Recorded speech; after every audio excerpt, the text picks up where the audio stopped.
Dịka ya bụ nhọpụta na afọ akpụdebe n'abalị 11 nke ọnwa na-abịa abịa maka akagati steeti atọ enwegasịrị n'ala anyị a, ya bụ ụlọ ọrụ na-ahụ maka ịchịkọba nhọpụta n'ala anyị bụ INEC ekwego nkwa na ha ga-eme ihe dum ha nwere ike iji wee hụ na ya bụ nhọpụta ga-aga n'odo n'igwugwu ma gakwuzie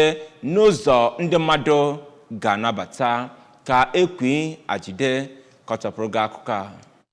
Onye isi oche INEC Ọkammụta Mahmood Yakubu bụ onye kwupụtara nke a ụnyaahụ oge ya na ndị Resident Electoral Commissioners sitere na steeti 36 na FCT na-enwe nzukọ n'isi ụlọọrụ ndị INEC na Abuja sịrị na ụlọọrụ ahụ bidoro kemgbe ọnwa anọ gara aga na-agba mbọ ijikere maka nhọpụta gọvanọ na steeti atọ gụnyere Bayelsa, Kogi na Imo. Dịka onye isi oche INEC ahụ siri kwuo, ọtụtụ ihe mmụta sitere na nhọpụta izugbe nke afọ 2023 ga-enye aka ịhụ na enwere ezi ọganihu na nhọpụta ndị a na-abịa abịa, ma kwuo na ụlọọrụ INEC zubere izipụ mgbakọta ọnụ mmadụ 46,000 na 84 ndị ọrụ mgbe dum na ndị nyere aka na ya bụ nhọpụta, ma nyeworị otu ozuru ụwa na nke ụlọ opekata mpe 146 ndị na-ezipụ 11,000 mmadụ ga-ekiri ya bụ nhọpụta, ebe ọ kọwara na ụlọ ọrụ nta akụkọ 80 ga-ezipụ mmadụ 203 etinyeworị